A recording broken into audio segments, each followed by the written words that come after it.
ಎಲ್ಲರಿಗೂ ನಮಸ್ಕಾರ ಸ್ನೇಹಿತರೆ. ಹಿಂದಿನ ಸೆಷನಲ್ಲಿ ಪಾಲಿಟಿ 2020 MCQs ಅನ್ನು ಡಿಸ್ಕಸ್ ಮಾಡ್ತಾ ಇದ್ದೀವಿ. ಹೋಪ್ ನಿಮಗೆ ಈ ಸೆಷನ್ನು ಈಸಿಯಾಗಿ ಕಮ್ಯುನಿಕೇಟ್ ಆಗ್ತಾ ಇದೆ. ಸರಳ ರೀತಿಯಲ್ಲಿ ಕ್ವಶನ್ಸ್ ಅನ್ನ ಹೇಗೆ ಬಿಡಿಸುವಂಥದ್ದು, ಹೇಗೆ ಫೈನಲ್ ಎಕ್ಸಾಮ್ಸ್ ಅಲ್ಲಿ ಆನ್ಸರ್ಸ್ ಅನ್ನ ಎಲಿಮಿನೇಟ್ ಮಾಡಬೇಕು, ಹೇಗೆ ಅನಾಲಿಸಿಸ್ 360 ಡಿಗ್ರಿ ಆಂಗಲ್ ಅನಾಲಿಸಿಸ್ ಅನ್ನು ಮಾಡಬೇಕು ಅನ್ನುವಂಥ ಅಂಶಗಳನ್ನ ಆಧಾರವಾಗಿ ಇಟ್ಕೊಂಡೆ ಈ ಫ್ರೀ ಸೆಷನ್ ಅನ್ನ ಪ್ರಜ್ಞಾನ ಇಂಡಿಯಾ ಚಾನಲ್ ಮಾಡ್ತಾ ಇದೆ. ಇದರ ಸದುಪಯೋಗವನ್ನ ನೀವು ಪಡೆದುಕೊಳ್ತಾ ಇದ್ದೀರಿ ಅಂತ ಹೇಳಿ ಹೇಳ್ತಾ ಮುಂದಿನ ಸೆಷನ್ ಇಲ್ಲಿ 2020ರಲ್ಲಿ ಉಳಿದಿರುವಂತ ಪ್ರಶ್ನೆಗಳನ್ನ ಚರ್ಚೆ ಮಾಡುವಂತ ಪ್ರಯತ್ನ ಮಾಡೋಣ. ಅಗೇನ್ ನೋಡಿ, the question was very simple. ಯಾಕೆ 2020ರ ಕ್ವಶನ್ ಸಿಂಪಲ್ ಇದಾವೆ ಅಂದ್ರೆ 2020 was that year where UPSC was asked very simple questions.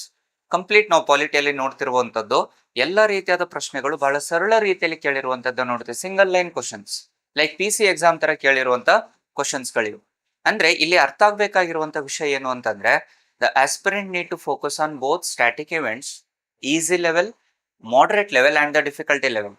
Elimination technique is a moderate level. Single line sentence is a easy level. Pairing system is a difficulty level. ಯಾವುದೇ angle ಅಲ್ಲಿ ನೋಡಿದ್ರು ಸಹ aspirants ಗಳು ಈ ಮೂರು ಅಂಶಗಳನ್ನ ಆಧಾರವಾಗಿ ಓದಿಕೊಂಡಾಗ ಏನಾಗುತ್ತೆ, ಅದು ನಿಮಗೆ ಕಾಂಪಿಟೇಟಿವ್ ಎಕ್ಸಾಮ್ ಸರಳ ರೀತಿಯಲ್ಲಿ ಸಕ್ಸಸ್ ಆಗ್ಲಿಕ್ಕೆ ಸಾಧ್ಯವಾಗುತ್ತೆ. The continued with the 8th question. Which part of the Constitution of India declares an ideal of welfare state? Very simple question alwa, straight forward question.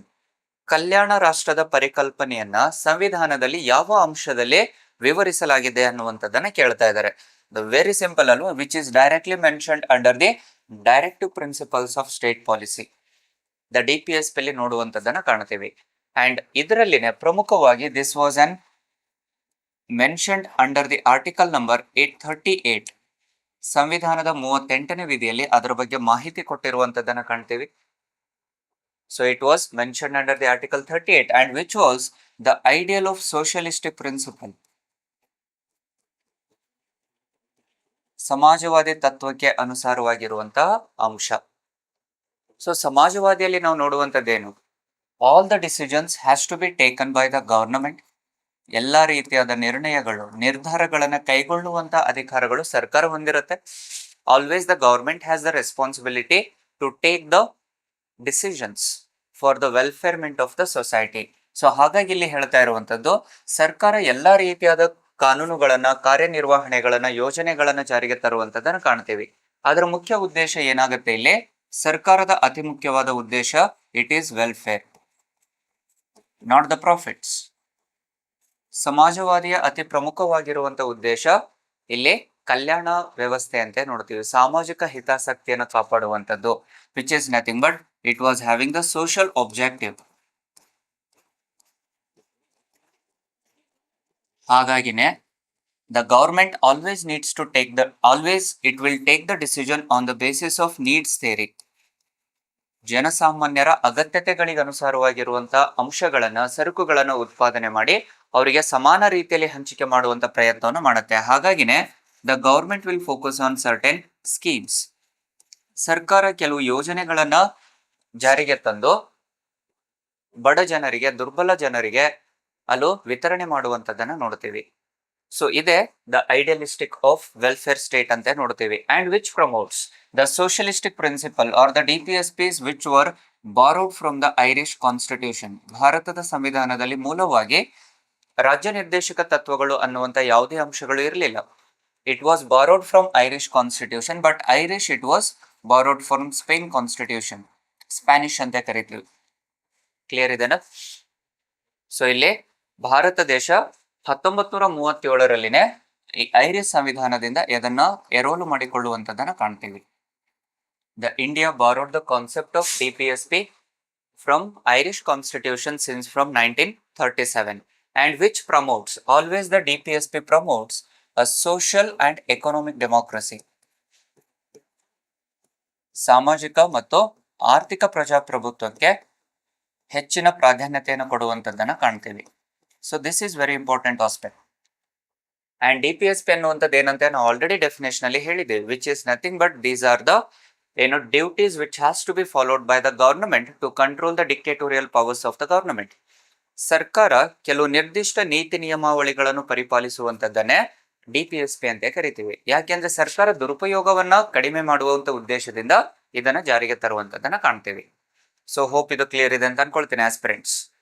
So ಹಾಗಾಗಿ ಮೊದಲು ಏನು 8ನೇ ಪ್ರಶ್ನೆಗೆ ವೆಲ್ಫೇರ್ ಸ್ಟೇಟ್ ಕಲ್ಯಾಣ ರಾಷ್ಟ್ರದ ಪರಿಕಲ್ಪನೆಯನ್ನು ಕೊಟ್ಟಿದ್ದು ಏನು DPSP ಇದೆ. And these are non justiciable in nature. ಒಂದು ಸಮಾಜಕ್ಕೆ ಅನುಸಾರವಾಗಿರುವಂತಹ ಅಂಶಗಳು ಹೊಂದಿರುವ ಕಾರಣದಿಂದಾಗಿ these are non justiciable in nature. ನ್ಯಾಯ ರಕ್ಷಣೆಗೆ ಒಳಪಡದೆ ಇರುವ ಅಂಶಗಳು ಅಂತ ಕರಿತೀವಿ. ನ್ಯಾಯ ರಕ್ಷಣೆಗೆ ಒಳಪಟ್ಟಿಲ್ಲ ಅಂತೇಳಿ ಕರೆಯಲಾಗುತ್ತೆ. So this is about the 8th question. 8ನೇ ಪ್ರಶ್ನೆಗೆ ಉತ್ತರ ರಾಜ್ಯ ನಿರ್ದೇಶಕ ತತ್ವಗಳಾಗತ್ತೆ. The next question with respect to the 9th question. So 9ನೇ ಪ್ರಶ್ನೆ. Consider the following statements. ಇಲ್ಲಿ ಕೆಲವು ಹೇಳಿಕೆಗಳನ್ನ ಕೊಟ್ಟಿದ್ದಾರೆ. ಆ ಹೇಳಿಕೆಗಳಲ್ಲಿ we need to choose the correct statements. ಆ ಹೇಳಿಕೆಗಳಲ್ಲಿ ಯಾವ ಹೇಳಿಕೆ ಸರಿ ಇದೆ ಅನ್ನುವಂಥದ್ದನ್ನ ಇಲ್ಲಿ ನಾವು ನೋಡಬೇಕಾಗತ್ತೆ. So we need to find out the correct statement among the 2 statements which is again related to the basic structure. So ಹಾಗಿದ್ದಾಗ first we need to know the concept of basic structure. So basic structure ಅನ್ನುವಂಥದ್ದನ್ನ ಮೂಲತಃವಾಗಿ ಜಾರಿಗೆ ತರಲಿಕ್ಕೆ ಕಾರಣ ಏನು? It is to control the dictatorial powers of the parliament. ಇಲ್ಲಿ ಸಂಸತ್ತಿನ ಸರ್ವಾಧಿಕಾರವನ್ನು ನಿಯಂತ್ರಣಗೊಳಿಸುವಂತ ಉದ್ದೇಶದಿಂದ ಈ ಮೂಲಭೂತ ರಚನೆಯನ್ನ Supreme Court, and be careful aspirants, ಇದನ್ನ it was introduced by the Supreme Court through the Kesavananda versus state of Kerala verdict. Kesavananda Bharati versus state of Kerala in the year 1973. Kesavananda Bharati ವಿರುದ್ಧ ಕೇರಳ ರಾಜ್ಯದ 1973ರ ಪ್ರಕರಣದಲ್ಲಿ ಸರ್ವೋಚ್ಚ ನ್ಯಾಯಾಲಯ ಈ ಮೂಲಭೂತ ರಚನೆಯನ್ನು ಜಾರಿಗೆ ತರುವಂತದ್ದನ್ನ ಕಾಣ್ತೀವಿ. The concept of basic structure was evolved by judiciary, that was Supreme Court, in the 1973 through the Keshwananda Bharati versus State of Kerala, where it was reviewed by the basic structure. It will be reviewed only by the Supreme Court. ಇದನ್ನ ವಿಮರ್ಶೆ ಮಾಡುವಂತ ಅಧಿಕಾರಗಳು ಅಂದ್ರೆ ಯಾವ ಅಂಶಗಳನ್ನ ಮೂಲಭೂತ ರಚನೆಯಲ್ಲಿ ಸೇರಿಸಲಾಗತ್ತೆ ಅನ್ನುವಂತ ಅಂತಿಮ ನಿರ್ಧಾರವನ್ನ ತೀರ್ಪನ್ನು ಕೊಡುವಂತದ್ದು ಸರ್ವೋಚ್ಚ ನ್ಯಾಯಾಲಯ. ಬೇರೆ ಯಾರು ಅದನ್ನ ಪ್ರಶ್ನಿಸುವಂತ ಅಧಿಕಾರಗಳು ಇಲ್ಲ. ಕ್ಲಿಯರ್ ಇದೆ ಅಲ್ವಾ? And these are the basic structure ಅನ್ನುವಂಥದ್ದು ಏನಾಗುತ್ತೆ? This basic structure was not been defined in the constitution. It was not defined till date. ಪ್ರಸ್ತುತ ಅವಧಿಯವರೆಗೂ ಈ ಮೂಲಭೂತ ರಚನೆಯ ವ್ಯಾಖ್ಯಾನವನ್ನ ಪ್ರಸ್ತುತ ಸಂದರ್ಭದವರೆಗೂ ನೀಡಿಲ್ಲ. It was not at all defined by the Supreme court till date. ಮೂಲಭೂತ ರಚನೆ ಅಂದ್ರೆ ಏನು ಅನ್ನುವಂತ ಅಂಶವನ್ನ ಇಲ್ಲಿಯವರೆಗೂ ಸರ್ವೋಚ್ಚ ನ್ಯಾಯಾಲಯ ಹೇಳಿಲ್ಲ. ಕ್ಲಿಯರ್ ಇದೆನಾ? So these are set of the basic structure. And ಜಾರಿಗೆ ತರಲಿಕ್ಕೆ ಕಾರಣ ಏನಂದ್ರೆ it is just to control the dictatorial powers of parliament. ಸಂಸತ್ತಿನ ನಿರಂಕುಶ ಆಡಳಿತ ಅಧಿಕಾರ ಅಥವಾ ಸರ್ವಾಧಿಕಾರವನ್ನ ನಿಯಂತ್ರಣಗೊಳಿಸುವಂತ ಉದ್ದೇಶದಿಂದ ಇದನ್ನ ಜಾರಿಗೆ ತರಲಾಗುತ್ತೆ. ಕ್ಲಿಯರ್ ಇದೆ aspirants? Next, on the basis of that first statement, the constitution of India defines it's basic structure in terms of federalism, secularism, fundamental rights and democracy.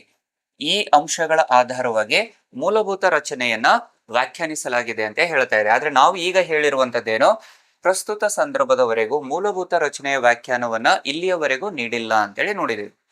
It was yet to define by the Supreme Court. As of now, it was not been defined. Second statement, the Constitution of India provides for judicial review to safeguard the citizens' liberties and to preserve the ideals on which the Constitution is based ಅಂತ ಹೇಳ್ತಾ ಇದ್ದಾನೆ. So judicial review ಬರಲಿಕ್ಕೆ ಕಾರಣ ಏನು ಅಂತ ಹೇಳ್ತಾ ಇದ್ದಾನೆ. So ನ್ಯಾಯಾಂಗೀಯ ವಿಮರ್ಶೆ ಈ ಎಲ್ಲ ಅಂಶಗಳನ್ನ ರಕ್ಷಣೆ ಮಾಡುತ್ತೆ ಅಂತ ಹೇಳ್ತಾ ಇದೆ. But this was absolutely wrong. Why? Because ನ್ಯಾಯಾಂಗೀಯ ವಿಮರ್ಶೆ ಅನ್ನುವಂಥದ್ದು it was implicitly defined in the article number 13, 32 and 226,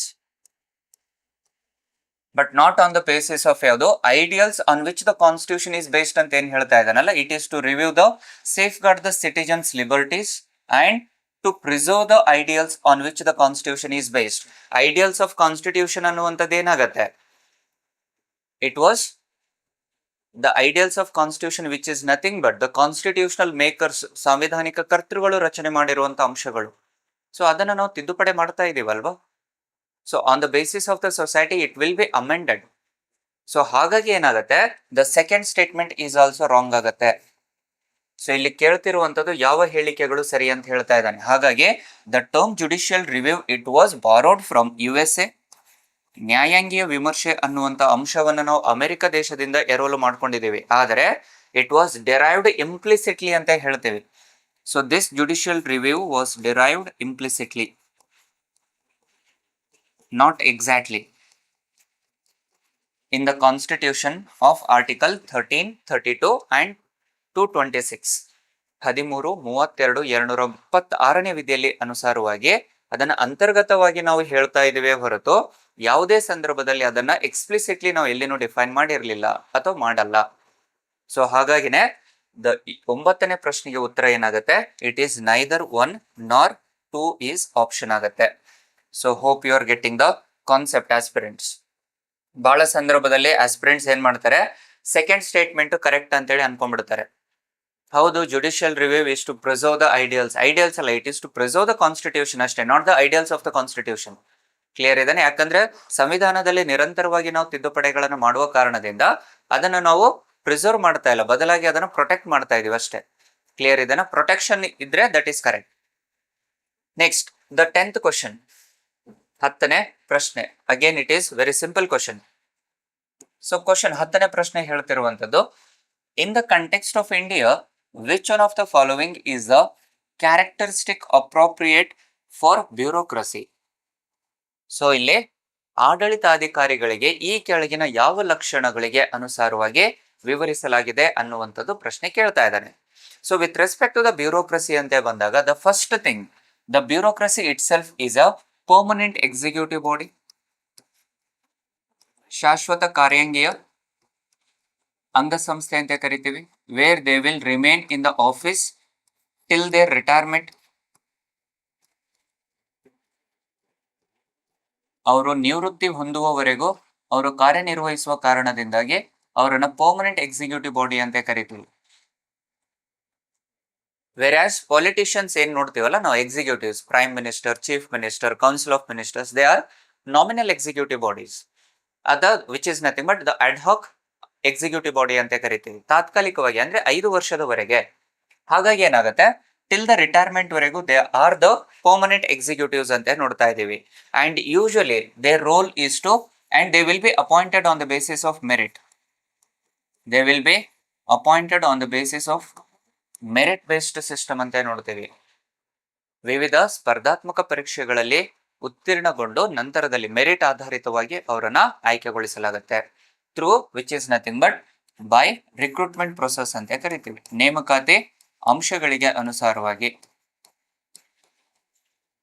appointed through the recruitment basis, recruitments, ನೇಮಕಾತಿಗೆ ಅನುಸಾರವಾಗಿ ಅವರನ್ನ ಆಯ್ಕೆ ಮಾಡುವಂತದ್ದನ್ನು ನೋಡ್ತೀವಿ. And usually these are the body which were completely focusing on the implementations. Real implementation will be done by these permanent executives.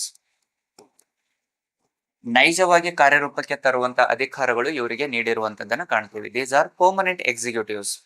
ಶಾಶ್ವತವಾಗಿ ಕಾರ್ಯರೂಪಕ್ಕೆ ತರುವಂತ ಅಂಗಸಂಸ್ಥೆನೇ ಇದು. And usually they will function according to the rules and regulations, that is a code of conduct. They can't be against to this code of conduct, which is nothing but the rule based functions ante ನೋಡ್ತೀವಿ. Always they need to work according to the rule based functions.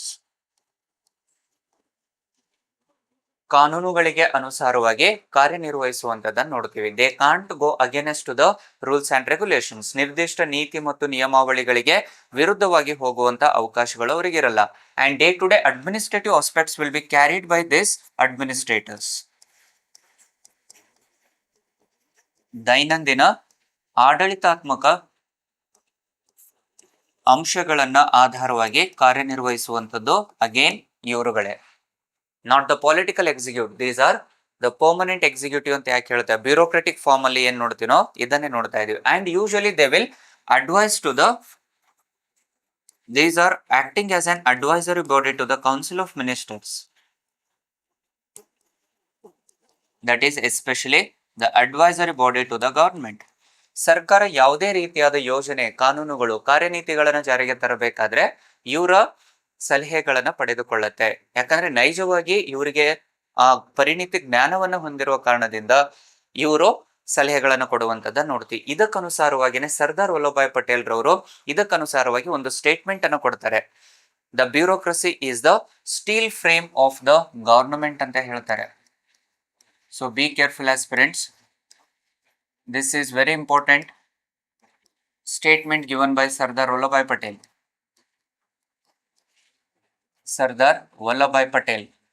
Sardar Vallabhbhai Patel ರವರು ಆಡಳಿತಾಧಿಕಾರಿಗಳನ್ನ steel frame ಅಂತ ಹೇಳ್ತಾ ಇದ್ದಾನೆ. It is a protecting the society ಅಂತ ಹೇಳ್ತಾ ಇದ್ದಾನೆ, which is nothing but as they are working continuously and they will have the stability in the administration. ಯಾಕೆ steel frame ಅಂತ ಕರಿತಾ ಇದ್ದಾರೆ ಅವರು ಅಂತಂದ್ರೆ, ದೇ ವಿಲ್ ವರ್ಕ್ ಕಂಟಿನ್ಯೂಸ್ಲಿ, ನಿರಂತರವಾಗಿ ಕಾರ್ಯನಿರ್ವಹಿಸುವಂತದ್ದನ್ನು ನೋಡ್ತೇವೆ. ಅದರ ಜೊತೆಯಲ್ಲಿ ಆಡಳಿತಾತ್ಮಕತೆಯಲ್ಲಿ ಸ್ಥಿರತೆಯನ್ನು ಕಾಪಾಡುವಂಥದ್ದು ಇವರುಗಳೇ. As they are working continuously and they will control the administrative aspects, stability in the administrative aspects. So ಆಡಳಿತಾತ್ಮಕ ವಿಷಯಗಳಲ್ಲಿ ಸ್ಥಿರತೆಯನ್ನು ತರುವಂತ ವಿಷಯಗಳು ಅವ್ರ ಹತ್ರ ಇದಾವೆ. ಸೊ ಸ್ಥಿರತೆಯನ್ನು ಕಾಪಾಡುವಂಥದ್ದು ಅವರುಗಳೇ. ಸೊ ಈ ಅಂಶದ ಅನುಸಾರವಾಗಿ ಸರ್ದಾರ್ ವಲ್ಲಭಭಾಯ್ ಪಟೇಲ್ ರವರು ಬ್ಯೂರೋಕ್ರಸಿಯನ್ನ the steel frame of the government ಅಂತ ಕರೀತಾರೆ, which is nothing but these are the actually real protectors of the system ಅಂತ ಹೇಳ್ತಾ ಇದ್ದಾನೆ. ಸೊ ಅದನ್ನೇ ಸರ್ದಾರ್ ವಲ್ಲಭಭಾಯ್ ಪಟೇಲ್ ರವರು ಹೇಳಿರುವಂತದ್ದು. ಸೊ ಇದಕ್ಕನುಸಾರವಾಗಿ ಯಾವ ಹೇಳಿಕೆ ಸರಿ ಅಂತ ಹೇಳ್ತಾ ಇದ್ದಾನೆ.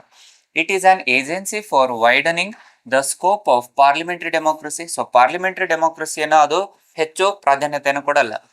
And agency for strengthening the structure of the federalism. So federalism structure ಅನ್ನ ಜಾರಿಗೆ ತರುವಂತದ್ದಿದ್ದಲ್ಲ, it was a politics. And agency for facilitating political stability and economic growth ಅಲ್ಲ. And agency for the implementation of the public policy. So ಸಾರ್ವಜನಿಕ ಕಾರ್ಯನೀತಿಗಳನ್ನು ಜಾರಿಗೆ ತರುವಂತದ್ದೇ ಇದರ ಮುಖ್ಯ ಕರ್ತವ್ಯ. ಅದಕ್ಕೆ ಇಲ್ಲಿ ನಾವು ಹೇಳಿದ್ವಲ್ವಾ, the implementation especially with respect to public policies. ಸಾರ್ವಜನಿಕ ಕಾರ್ಯನೀತಿಗಳನ್ನು ಜಾರಿಗೆ ತರುವಂತದ್ದೇ ಅವರುಗಳು. It is to implement the public policies. That is the reason why they are known as the steel frame of the system. Clear ಇದೆ ಅಲ್ವಾ aspirants? So ಹೀಗೆ ಒಂದೊಂದಕ್ಕೆ connections ಅನ್ನು ಇಟ್ಕೊಂಡು ನೀವು ಮಾಡಿದಾಗ ಏನಾಗುತ್ತೆ, it will become very easy. And these are the questions where you can easily have the answers by using your common sense. Common sense ಅನ್ನು use ಮಾಡೋದ್ರ ಮೂಲಕ ಆನ್ಸರ್ ಮಾಡುವಂತ ಪ್ರಶ್ನೆಗಳಿವು. ಇದಕ್ಕೆ ಯಾವುದೇ ಬುಕ್ ಅಲ್ಲಿನೂ ಆನ್ಸರ್ ಸಿಗಲ್ಲ. ಅಂಡ್ ಈಗಿನ ಪ್ರಸ್ತುತ ಸಂದರ್ಭದಲ್ಲಿ ಆಸ್ಪಿರೆಂಟ್ಸ್ ಗಳು ಮಾಡುವಂತ ಅತಿ ದೊಡ್ಡ ಮಿಸ್ಟೇಕ್ ಏನು ಅಂದ್ರೆ, ಬುಕ್ ವಾಮ್ಸ್. ಬುಕ್ ಓದಿದ ತಕ್ಷಣ ನಾವು ಸಕ್ಸಸ್ ಆಗ್ತೀವಿ ಅನ್ನುವಂತ ಒಂದು ಭ್ರಮೆಯಲ್ಲಿ ಓದ್ತಾ ಇದ್ದೀರಲ್ವಾ, ಅದು ತಪ್ಪು. ಅಥವಾ ನಾನು ಯಾರ ಹತ್ರನೂ ಚರ್ಚೆ ಮಾಡಿದ ತಕ್ಷಣ ನಾನು, ಅಥವಾ ಸಕ್ಸಸ್ ಆಗಿರೋರ ಹತ್ರ ನಾನು ಚರ್ಚೆ ಮಾಡಿದ ತಕ್ಷಣ ನಾನು ಸಕ್ಸಸ್ ಆಗ್ತೀನಿ ಅನ್ನುವಂಥದ್ದು ನಿಮ್ಮ ಭ್ರಮೆ. ಹಾಗೆ ವರ್ಕೌಟ್ ಆಗಲ್ಲ. UPSC has their own standards. They will follow their own set of rules and regulations. ಅದಕ್ಕಾಗಿನೇ UPSC ಅಲ್ಲಿ ನೀವು ಎಷ್ಟೇ ಆಳಕ್ಕೆ ಹೋದ್ರೂ ಸಹ ಯು ಕಾಂಟ್, ಆರ್ ನೀವು ಹೋಲ್ ಯೂನಿವರ್ಸ್ ಅನ್ನು ಓದಿದ್ರು ಯು ಕಾಂಟ್. ಓದುವಂಥದ್ದಲ್ಲ, ಇದಕ್ಕೆ ಬೇಕಾಗಿರುವಂಥದ್ದು ತಿಳುವಳಿಕೆಯ ಜ್ಞಾನ. ಆ ತಿಳುವಳಿಕೆ ನಿಮ್ಮ ಹತ್ರ ಇತ್ತು ಅಂತಂದ್ರೆ UPSC is very easy. And you need to use your common sense. ನಾನು 24/7 ಓದಿದ ತಕ್ಷಣ ಆಗ್ತೀನಿ ಅಂತ ಯಾರನ್ನು ಅನ್ಕೊಂಡ್ರೆ ಅವರಷ್ಟು ಶತಮೂರ್ಖರು ಯಾರು ಇರ್ಲಿಕ್ಕೆ ಸಾಧ್ಯ ಇಲ್ಲ. It is not by reading, it is by understanding the concepts. So UPSC always deals with, ಅದಕ್ಕೆ ನಾವು ಹೇಳ್ತೀವಲ್ಲ, understanding public service commission it self is UPSC. ಹೌದಾ? ಸೊ ಕೇವಲ ಸ್ಟ್ಯಾಂಡ್ ಆಗುವಂಥದ್ದಲ್ಲ, ನಾನು UPSC ಮಾಡ್ತೀನಿ ಅನ್ನುವಂಥದ್ದು ಸ್ಟ್ಯಾಂಡ್ ಅನ್ನು ತಗೊಳ್ಳುವಂಥದ್ದಲ್ಲ. ಬದಲಾಗಿ ಏನ್ ಮಾಡ್ಬೇಕು, ಅದಕ್ಕೆ ತಕ್ಕಂತ ಪ್ರಯತ್ನವನ್ನೇ ಮಾಡಬೇಕು. ಪ್ರಯತ್ನ ಅಂದ್ರೆ ಏನು, ಓದುವಂಥದ್ದಲ್ಲ. ಬದಲಾಗಿ ಏನು, you need to have the clarity about the concepts, understand the concepts. You need to stand by UPSC by understanding the conceptual clarities, conceptual base. So understanding methods ನಿಮ್ಮ ಹತ್ರ ಇತ್ತು ಅಂತಂದ್ರೆ UPSC ಅಷ್ಟು one of the simplest form of exam ಇನ್ನೊಂದಿಲ್ಲ. So ಹಾಗಾಗಿ and ಇದರಲ್ಲಿ ಹೆಚ್ಚು ಓದುವಂತ ಅವಶ್ಯಕತೆ ಇಲ್ಲ, ಕಡಿಮೆ ಓದಬೇಕು, ಹೆಚ್ಚು ತಿಳುವಳಿಕೆನ ಹೊಂದಬೇಕು.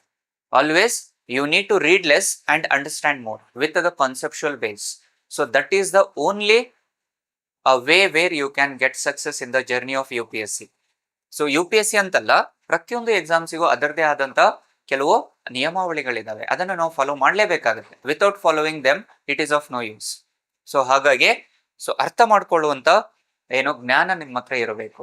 ಆಸ್ ಅನ್ ಆಸ್ಪಿರೆಂಟಿಗೆ ಆ ಒಂದು ವಿಷಯ ಬಹಳ ಇಂಪಾರ್ಟೆಂಟ್ ಆಗುತ್ತೆ. So be careful aspirants. So ಇದಕ್ಕೆ ದ ಕ್ಯಾರೆಕ್ಟರಿಸ್ಟಿಕ್ ಆಫ್ ಬ್ಯೂರೋಕ್ರಸಿ ಏನು? It is actually the implementation of the public policy. ಸಾರ್ವಜನಿಕ ಕಾರ್ಯನೀತಿಗಳನ್ನ ಕಾರ್ಯರೂಪಕ್ಕೆ ತರುವಂತದ್ದೇ ಬ್ಯೂರೋಕ್ರಸಿ. ಹೋಪ್ ಇದು ಕ್ಲಿಯರ್ ಇದೆ ಅಂತ ಅನ್ಕೊಳ್ತೀನಿ. ಸೊ 10ನೇ ಪ್ರಶ್ನೆಗೆ ಉತ್ತರ ಡಿ ಆಗುತ್ತೆ. D is the option for the 10th question. Next the 11th question. Again very simple question. 11ನೇ ಪ್ರಶ್ನೆ ಆಲ್ರೆಡಿ ನಾವು ಸಾಕಷ್ಟು ಬಾರಿ ಚರ್ಚೆಯನ್ನು ಮಾಡಿದ್ದೀವಿ. ಸೊ ಪ್ರಶ್ನೆ ಕೇಳ್ತಿರುವಂತದ್ದು ಏನಿಲ್ಲಿ, the preamble to the constitution of India is. So preamble ಬಗ್ಗೆ ನಾವು ಆಲ್ರೆಡಿ ಚರ್ಚೆ ಮಾಡಿದ್ದೀವಿ ಹಿಂದಿನ ಸೆಷನ್ಸ್ ಗಳಲ್ಲಿ. ಪ್ರೀವಿಯಸ್ ಇಯರ್ ಕ್ವಶನ್ಸ್ ಅಲ್ಲಿನೇ ಪ್ರಿಯಾಂಬಲ್ ರಿಪೀಟೆಡ್ ಥೀಮ್ ಅಂತಾನು ಹೇಳಿದ್ದೀವಲ್ವಾ ನಾವು. ಸೊ ಇಲ್ಲಿ ಪ್ರಿಯಾಂಬಲ್ ಬಗ್ಗೆ 4 ಹೇಳಿಕೆಗಳನ್ನು ಕೊಟ್ಟಿದ್ದಾನೆ, ಅದರಲ್ಲಿ ಯಾವುದು ಸರಿ ಅಂತ ಹೇಳಿ ಕೇಳ್ತಾ ಇದ್ದಾನೆ. The first one, it is a part of the constitution but has no legal effect. Never. So ಈಗ ಪಾರ್ಟ್ ನಾಟ್ ಪಾರ್ಟ್ ಅಂತ ಬಂದಾಗ first of all we need to focus on the 3 judgments. The 3 judgments are very important. First one, it was in the year 1960 Berubari case ಅಂತ ನೋಡ್ತೀವಿ. ಸೊ ಬೇರುಬಾರಿ ಪ್ರಕರಣದಲ್ಲಿ ಹೇಳುವಂಥದ್ದು, it is not a part of the constitution. ಪ್ರಸ್ತಾವನೆಯು ಸಂವಿಧಾನದ ಭಾಗ ಅಲ್ಲ ಅಂತೇಳಿ ಹೇಳುತ್ತೆ. ಈಗ ಪ್ರಸ್ತಾವನೆ ಸಂವಿಧಾನದ ಭಾಗ ಅಲ್ಲ ಅಂದಾಗ ಮತ್ತೆ ಯಾಕೆ ಪ್ರಸ್ತಾವನೆಯನ್ನು ನಾವು ಪೀಠಿಕೆ ಅಂತ ಕರಿತೀವಿ? If preamble is not a part ಅಂದಾಗ it violates the constitutional morality. ಹೌದಾ ಅಲ್ವಾ? ಸಾಂವಿಧಾನಿಕತೆಯ ನೈತಿಕ ಅಂಶಗಳಿಗೆ ವಿರುದ್ಧವಾಗತ್ತೆ. ಸೊ ಸಾಂವಿಧಾನಿಕ ಕರ್ತೃಗಳ ಮೌಲ್ಯಗಳನ್ನ ವಿರೋಧಿಸಿದಂತಾಗತ್ತೆ ಅಂತೇಳಿ ಇದನ್ನು ನಾವು ಅಲ್ಲಗೆಳೆದು it was in the year 1973 Kesavananda Bharati ಪ್ರಕರಣದಲ್ಲಿ, ದ ಕೇಶವಾನಂದ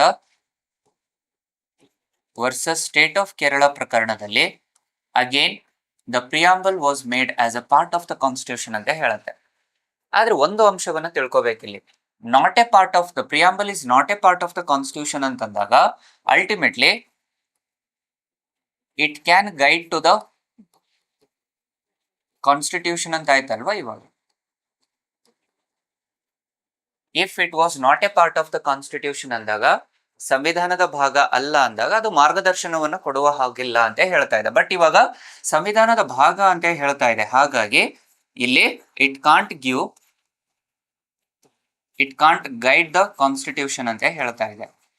ಸಂವಿಧಾನದಲ್ಲಿ ಮತ್ತು ಪ್ರಸ್ತಾವನೆಯಲ್ಲಿ ಘರ್ಷಣೆಗಳು ಉದ್ಭವ ಆದಾಗ ಅಲ್ಲಿ ಯಾವುದೇ ಸಂದರ್ಭದಲ್ಲಿ ಮಾರ್ಗದರ್ಶನ ಕೊಡುವ ಹಾಗಿಲ್ಲ ಅಂತ ಹೇಳ್ತಾ ಇದೆ. ಕ್ಲಿಯರ್ ಇದೆ ಅಲ್ವಾ? So next, it was in the year 1995 ಅಲ್ಲಿ 1995ರಲ್ಲಿ LIC of India case, LIC of India versus union of India case ಅಲ್ಲಿ it was became the integral part ಅಂತ ಹೇಳ್ತಾ ಇದ್ದಾನೆ. The preamble is a integral part of the constitution ಅಂತ ಹೇಳ್ತಾ ಇದೆ. So ಇಲ್ಲಿ it was became the integral part, ಅಂತರ್ಗತ ಭಾಗ ಅಂತ ನೋಡ್ತೀವಿ ನಾವು. ಅವಿಭಾಜ್ಯ ಅಂಗ ಅಥವಾ ಅವಿಭಾಜ್ಯ ಭಾಗ ಅಂತಾನು ಕರೆಯಲಾಗುತ್ತೆ. ಸೊ ಯಾಕೆ ಅಂತಂದ್ರೆ ಪ್ರಸ್ತಾವನೆಯಲ್ಲಿರುವಂತ ಕೆಲವು ಅಂಶಗಳನ್ನು ನಾವು ಮೂಲಭೂತ ರಚನೆಯಲ್ಲಿ ಸೇರ್ಪಡೆ ಮಾಡ್ತೀವಿ. Why this was an integral part ಅಂದ್ರೆ ಯಾವುದೇ ಸಂದರ್ಭದಲ್ಲಿ ಪ್ರಸ್ತಾವನೆಯನ್ನು ಹೊರ ಹಾಕಲಿಕ್ಕೆ ಸಾಧ್ಯ ಇಲ್ಲ. ಹಾಗಂದ ಮಾತ್ರಕ್ಕೆ ತಿದ್ದುಪಡಿ ಮಾಡುವಂತ ಅಧಿಕಾರ ಇಲ್ಲ ಅಂತಲ್ಲ. Still the preamble can be amended but it should not violate the basic structure. So ಇದರ ಅನುಸಾರವಾಗಿ ನಾವು ಹೇಳುವಂತದ್ದೇನು, the preamble can be amended, ಅದರಲ್ಲಿ ತೊಂದರೆ ಇಲ್ಲ. It is not against the constitution. The preamble can be amended by the parliament. It can be amended by the parliament. ಪ್ರಸ್ತಾವನೆಯನ್ನು ಯಾವುದೇ ಸಂದರ್ಭದಲ್ಲಿ ಸಂಸತ್ತು ತಿದ್ದುಪಡಿ ಮಾಡಬಹುದು, ಆದರೆ it can't violate basic structure. It can't violate the basic structure. ಮೂಲಭೂತ ರಚನೆಯನ್ನ ಧಕ್ಕೆ ಮಾಡುವ ಅಧಿಕಾರಗಳು ಅವರಿಗೆ ಇಲ್ಲ. It can't violate the basic structure. The parliament can amend the preamble, but it can't violate the basic structure. But ಇಲ್ಲಿ ಹೇಳುವಂತದ್ದೇನು ಇವಾಗ, it can guide according to the integral part of constitution ಆಗಿರುವ ಕಾರಣದಿಂದ it can guide to the constitution, but not in all the cases. In certain circumstances, ಕೆಲವು ವಿಶೇಷ ಸಂದರ್ಭಗಳಲ್ಲಿ ಪ್ರಸ್ತಾವನೆಯು ಸಂವಿಧಾನಕ್ಕೆ ಮಾರ್ಗದರ್ಶನವನ್ನು ನೀಡಬಹುದು. ಅಂಡ್ ಇದಕ್ಕನುಸಾರವಾಗಿನೇ ನಾವು ಇಲ್ಲಿ ಹೇಳುವಂಥದ್ದು preamble can't be reviewed by the judiciary ಅಂತ ಹೇಳ್ತೀವಿ. ಈ ಕಾರಣದಿಂದಾಗಿನೇ it was not been reviewed by judiciary, not justiciable in nature ಅಂತ ನೋಡ್ತೀವಿ. The preamble is not justiciable in nature. ಪ್ರಸ್ತಾವನೆಯು ನ್ಯಾಯ ರಕ್ಷಣೆಗೆ ಒಳಪಟ್ಟಿಲ್ಲ ಅಂತ ಹೇಳ್ತಾ ಇದ್ದೀವಿ. Means which is nothing but it can't be reviewed by the judiciary. ನ್ಯಾಯಾಂಗೀಯ ಅಧೀನದಲ್ಲಿ ಇದನ್ನ ವಿಮರ್ಶೆ ಮಾಡುವಂತ ಅಧಿಕಾರಗಳು ಇಲ್ಲ ಅಂತೇಳಿ ಹೇಳಲಾಗುತ್ತೆ. ಸೊ ಇದೇ ಕಾರಣಕ್ಕನುಸಾರವಾಗಿ ಕೊನೆಗೆ ನಾವು ಇಲ್ಲಿ ಒಂದು ಸ್ಟೇಟ್ಮೆಂಟ್ ಅನ್ನು ಕೊಡ್ತೀವಿ. The preamble is neither A source ನಾರ್ restriction to the legislation.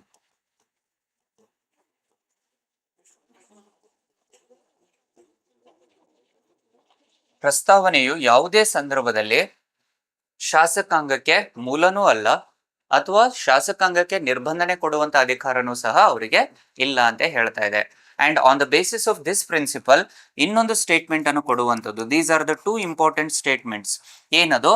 The preamble can't override the constitution.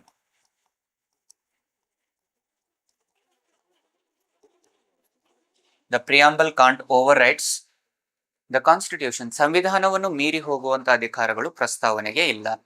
And always the preamble is subordinate to the constitution. ಯಾವಾಗಲೂ ಪ್ರಸ್ತಾವನೆಯು ಸಂವಿಧಾನದ ಅಧೀನದಲ್ಲಿ ಕಾರ್ಯನಿರ್ವಹಿಸುತ್ತದೆ ಅಂತೇಳಿ ಹೇಳಲಾಗುತ್ತೆ. So these are the very important aspects with respect to the preamble. On the basis of that ಇವಾಗ first statement wrong ಆಯ್ತು. Second, not a part of the constitution. It is a part ಅಂತ ಹೇಳಿದೀವಿ. A part of the constitution and has the same legal effect at any other part. No, legal effect ಅನ್ನುವಂಥದ್ದು ಯಾವುದಿಲ್ಲ. Next, a part of the constitution but has no legal effect independently of other parts. ಸ್ವತಂತ್ರವಾಗಿ ಯಾವುದಕ್ಕೂ ಸಹ ಇಲ್ಲಿ legal effect ಇಲ್ಲ. So first statement to fourth statement ನಮಗೆ ಸರಿಸಮಾನವಾಗಿ ಇದಾವೆ. ಆದ್ರೆ ಅಲ್ಲಿ ಏನ್ ಹೇಳ್ತಿರುವಂತ but has no legal effect ಅಂತ ಹೇಳ್ತಾರೆ. ಬಟ್ ಯಾವುದಕ್ಕೆ ಅದನ್ನ ಹೇಳಿಲ್ಲ. ಬಟ್ ಇಲ್ಲಿ ಹೇಳ್ತಿರೋದೇನು? But has no legal effect independently of other parts. ಸ್ವತಂತ್ರವಾಗಿ ಇತರೆ ಭಾಗಗಳಿಗೆ ಅದು ಕಾನೂನಾತ್ಮಕವಾಗಿ ಹೊಣೆಗಾರರಾಗಿರೋದಿಲ್ಲ, ಪರಿಣಾಮವನ್ನ ಬೀರುವ ಹಾಗಿಲ್ಲ. ಸೊ ಹಾಗಾಗಿ D option is correct with respect to the 11th question. So hope you are getting the concepts aspirants. So ಇದೇ ರೀತಿಯಲ್ಲಿ ಒಂದೊಂದು ಸಣ್ಣ ಸಣ್ಣ ಅಂಶಗಳಲ್ಲಿನೇ ನಿಮ್ಗೆ ಕನ್ಫ್ಯೂಸ್ ಮಾಡ್ತಾನೆ. ಸೊ ಆ ಸಣ್ಣ ಅಂಶಗಳು, ಆ ಸಿಲ್ಲಿ ಮಿಸ್ಟೇಕ್ಸ್ ಆಗುವಂತದ್ದೇ ಅವುಗಳಿಂದ. So to avoid those silly mistakes, you need to focus on those conceptual base. Clear ಇದೆ ಅಲ್ವಾ? Next one. Again, which we already discussed with respect to DPSP. With reference to the provisions contained in part 4 of the Constitution of India, which of the following statements are correct? So ನಾಲ್ಕನೇ ಭಾಗದಲ್ಲಿ, ಸಂವಿಧಾನದ 4ನೇ ಭಾಗದಲ್ಲಿ ಕೆಲವು ಅಂಶಗಳನ್ನ, ಹೇಳಿಕೆಗಳನ್ನ ಕೊಟ್ಟಿದ್ದಾನೆ. ಆ ಹೇಳಿಕೆಗಳಲ್ಲಿ ನಾವು ಚೂಸ್ ಮಾಡಬೇಕಾಗಿರುವಂಥದ್ದು ದ ಕರೆಕ್ಟ್ ಆನ್ಸರ್ಸ್. ಸರಿಯಾದ ಉತ್ತರ ಯಾವುದು ಅನ್ನುವಂಥದ್ದನ್ನ ಇಲ್ಲಿ ನಾವು ಹೇಳಬೇಕಾಗುತ್ತೆ.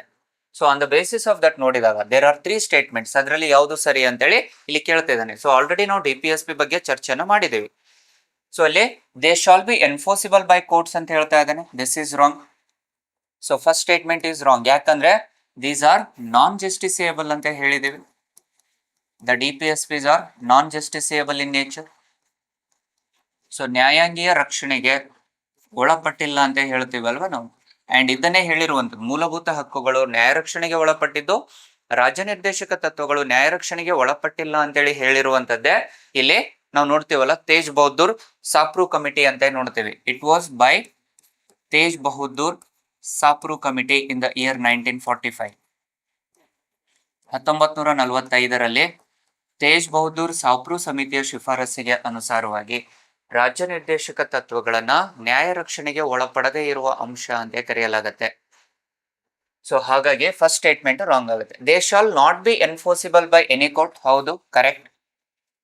ಸೊ ಫಸ್ಟ್ ಸ್ಟೇಟ್ಮೆಂಟ್ ರಾಂಗ್ ಅಂತಂದ್ರೆ ಎ ಸಿ ಹೋಗ್ಬಿಡತ್ತೆ. ಸೆಕೆಂಡ್ ಕರೆಕ್ಟ್ ಇದೆ ನಮಗೆ. The principles laid down in this part are to be influence the making of the laws by the state. Absolutely these are the laws made by the state ಅಂತ ಹೇಳ್ತೀವಲ್ವಾ ನಾವು. ಹೇಳಿದ್ದೆ ಏನು, DPSPs are nothing but these are the set of directives or guidelines or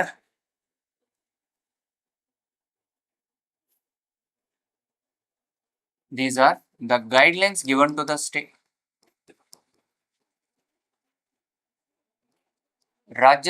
ಒಂದು ನಿರ್ದಿಷ್ಟ ಸರ್ಕಾರಕ್ಕೆ ನೀಡಿರುವಂತಹ ನಿರ್ದೇಶನಗಳು ಅಥವಾ ಸೂಚನೆಗಳು ಅಂತ ಹೇಳ್ತೀವಿ. And this is compulsory for the government. State ಅಂದ್ರೆ ಇಲ್ಲಿ which is nothing but government. And it is mandatory for the government to follow. It is mandatory to follow. It is mandatory to follow the instructions. And these instructions were borrowed from the Government of India Act of 1935. The instrument of instructions ante ಕರಿತೀವಿ ಸ್ನೇಹಿತರೆ. So be careful. ಇದನ್ನೇ the instrument of instructions ante ಕರೆಯಲಾಗುತ್ತೆ. These are known as the instrument of instructions. ಸೂಚನೆಗಳ ಸಾಧನಗಳು ಅಂತ ಕರೆಯಲಾಗುತ್ತೆ. So ಹಾಗಾಗಿ ಇಲ್ಲಿ ವಿತ್ ರೆಸ್ಪೆಕ್ಟ್ ಟು ದಿಸ್ ಯಾವುದು DPSP ಪಾರ್ಟ್ 4 ಅಲ್ಲಿ ಬರುವಂತ ಈ DPSP ಅಲ್ಲಿ ಇದಕ್ಕನುಸಾರವಾಗಿ ನೋಡ್ತೀವಿ. And these are fundamental and this is compulsory mandatory to follow those duties. ಅದನ್ನೇ ಹೇಳ್ತಿರುವಂತದ್ದು. It is mandatory for the government to follow those instructions, the duties are the instructions ಅಂತ ನೋಡ್ತೀವಿ. And which are the positive obligations towards the society. Even though these are mandatory ಆಗಿದ್ರು ಸಹ these are positive obligations to the government. These always focuses on the positive obligations. ಸಕಾರಾತ್ಮಕವಾಗಿರುವಂತಹ ಅಂಶಗಳು ಅಂತ ನೋಡ್ತೀವಿ ಅಥವಾ ಧನಾತ್ಮಕವಾಗಿರುವಂತಹ ಅಂಶಗಳು, ಕಾನೂನುಗಳು, ಸೂಚನೆಗಳು ಅಂತ ಕರೆಯಲಾಗುತ್ತೆ. ಸೊ ಹಾಗಾಗಿನೇ ಇಲ್ಲಿ 12ನೇ ಪ್ರಶ್ನೆಗೆ ಉತ್ತರ ಏನಾಗುತ್ತೆ, the D is correct. 2 and 3 statements are correct ಆಗುತ್ತೆ. So the next question with respect to the 13th question, 13ನೇ ಪ್ರಶ್ನೆ somewhat highly lengthy question ಅಂತ ನೋಡ್ತೀವಿ. ಈ ವರ್ಷದಲ್ಲಿ ಬಂದಿರುವಂತ one of the lengthy question ಅಂದ್ರೆ ಇದೆ. ಕೇಳ್ತಿರುವಂತದ್ದೇನಿಲ್ಲ.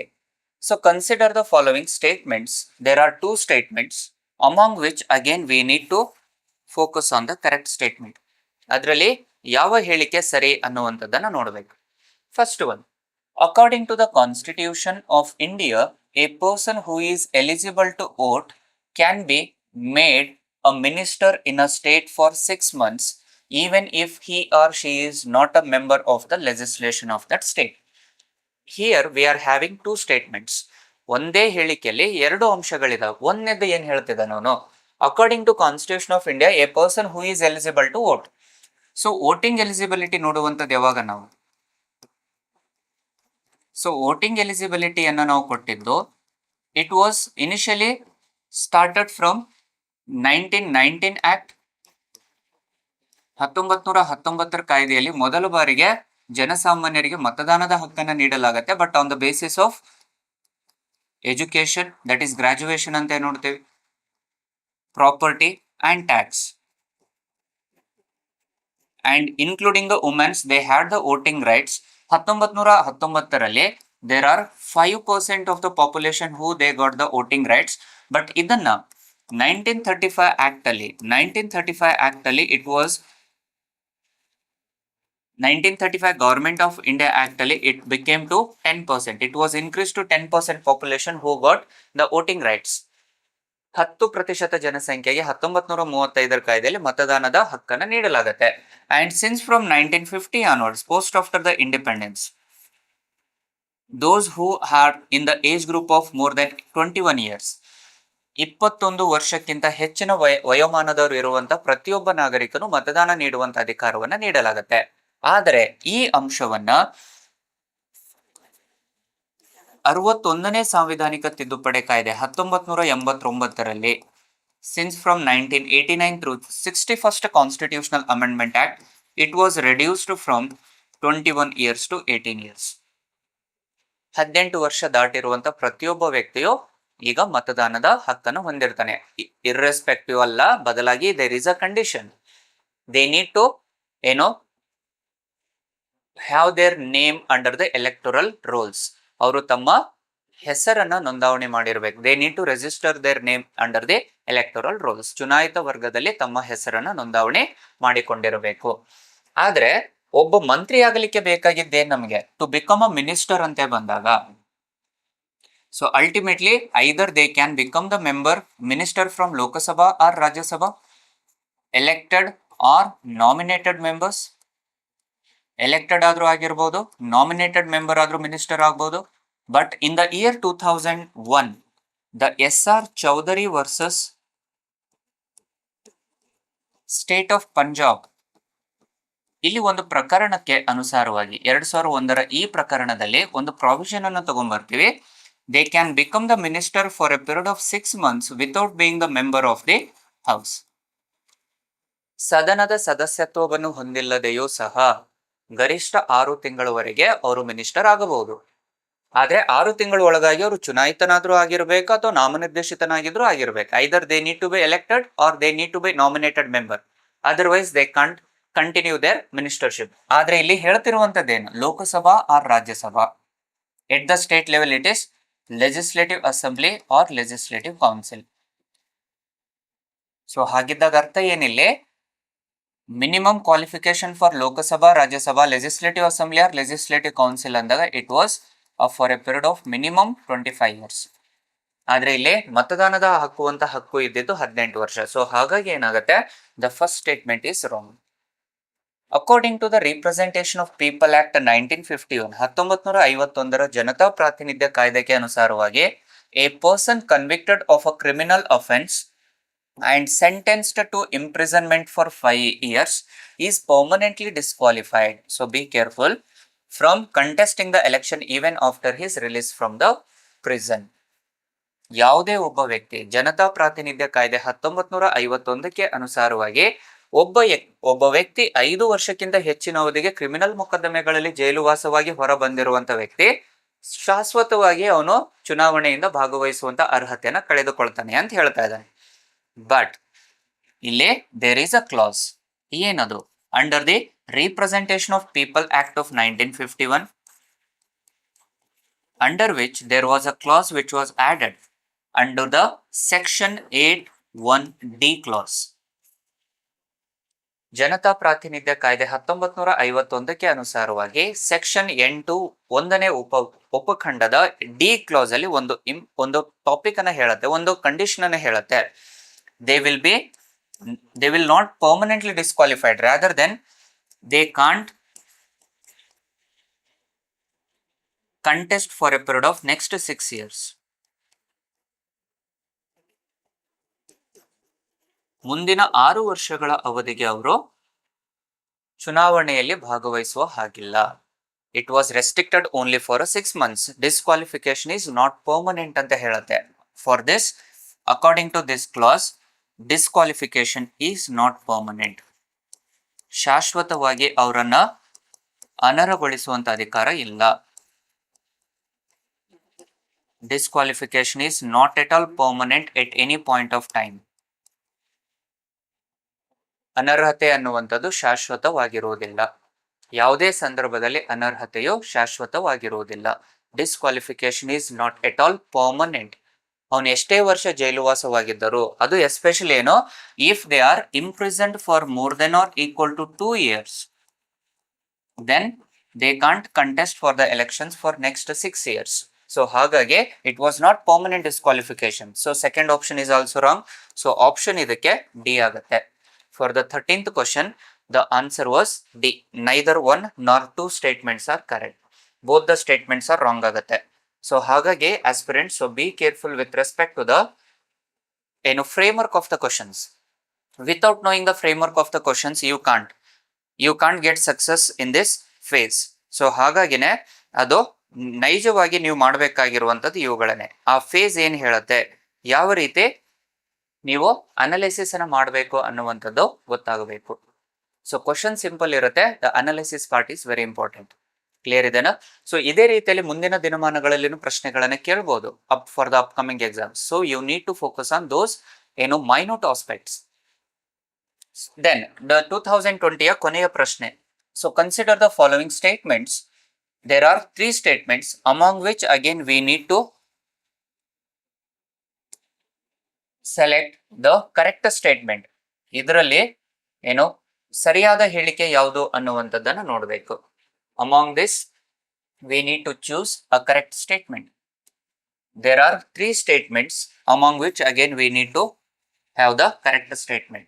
Again, the first, the President of India can summon a session of the Parliament at such place as he or she thinks fit. So ಇಲ್ಲಿ president ಅವರಿಗೆ, ರಾಷ್ಟ್ರದ ಅಧಿಪತಿ ಅಂತ ಏನ್ ನೋಡ್ತೀವಿ, ಅಧ್ಯಕ್ಷ ಅಂತ ಏನ್ ನೋಡ್ತೀವಲ್ವಾ, according to article number we had that. ಹೌದಾ? ಆರ್ಟಿಕಲ್ ನಂಬರ್ 85 ಅಲ್ಲಿ, it was in the article number 85 where the president has the authority to summon a session. Summon ಅಂತಂದ್ರೆ calling the session, and he was also having the authority to wind up the session, that is prorogation. It is to end the session or to wind up the session.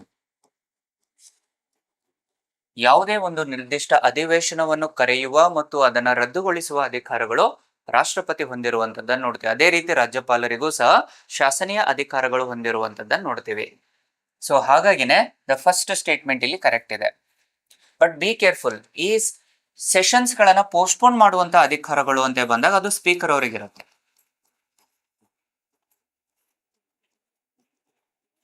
ಆ ಅಧಿವೇಶನಗಳನ್ನ ಮುಂದೂಡುವ ಅಧಿಕಾರಗಳು speaker ಅವರು ಹೊಂದಿರ್ತಾರೆ. So ಇದರಲ್ಲಿನೇ again ನೋಡ್ತೀವಲ್ವಾ ನಾವು, ನಿರ್ದಿಷ್ಟ ಅವಧಿಯವರೆಗೆ for the definite time period if it was postpone ಅಂತ ಬಂದಾಗ it was adjournment ಅಂತ ಕರಿತೀವಿ. ಒಂದು ನಿರ್ದಿಷ್ಟ ಅವಧಿಯವರೆಗೆ ಅಧಿವೇಶನಗಳನ್ನ ಮುಂದೂಡುವಂತದ್ದನ್ನ ಇಲ್ಲಿ ಅಡ್ಜರ್ನ್ಮೆಂಟ್ ಅಂತ ಕರಿತೀವಿ. For an indefinite time period ಅಂತ ಬಂದಾಗ, ಅನಿರ್ದಿಷ್ಟ ಅವಧಿಗೆ ಅದನ್ನು ಮುಂದೂಡುವಂತದ್ದು ಅಂತ ಬಂದ್ರೆ it was known as adjournment ಸೈಂಡೈ.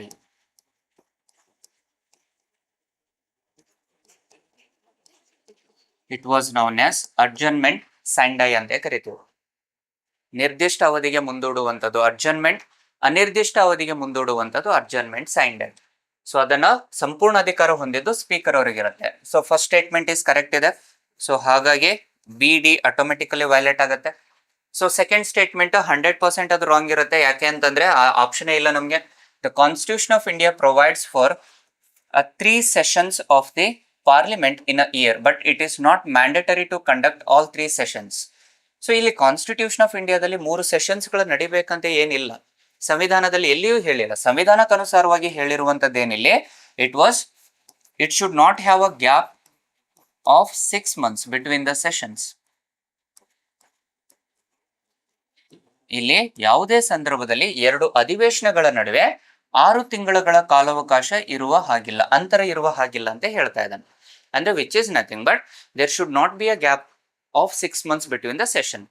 6 ತಿಂಗಳದ ಅಂತರ, 2 ಅಧಿವೇಶನಗಳ ನಡುವಿನ ಅಂತರ 6 ತಿಂಗಳಿಗಿಂತ ಹೆಚ್ಚು ಹೋಗುವ ಹಾಗಿಲ್ಲ ಅಂತ ಹೇಳ್ತಾ ಇದ್ದಾನೆ. ಬಟ್ ಕಂಪಲ್ಸರಿ ಸಂವಿಧಾನದಲ್ಲಿ 3 ಅಧಿವೇಶನಗಳು ನಡಿಬೇಕಂತ ಎಲ್ಲಿಯೂ ಹೇಳಿಲ್ಲ. ಕ್ಲಿಯರ್ ಇದೆನಾ? ಸೊ ಹಾಗಾಗಿ second statement is wrong.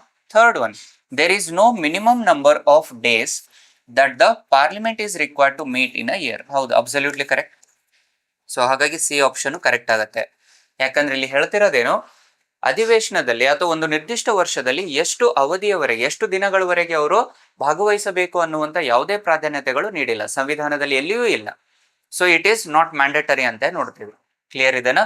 So ಹಾಗಾಗಿ the first and third statement are correct with respect to the 14th question.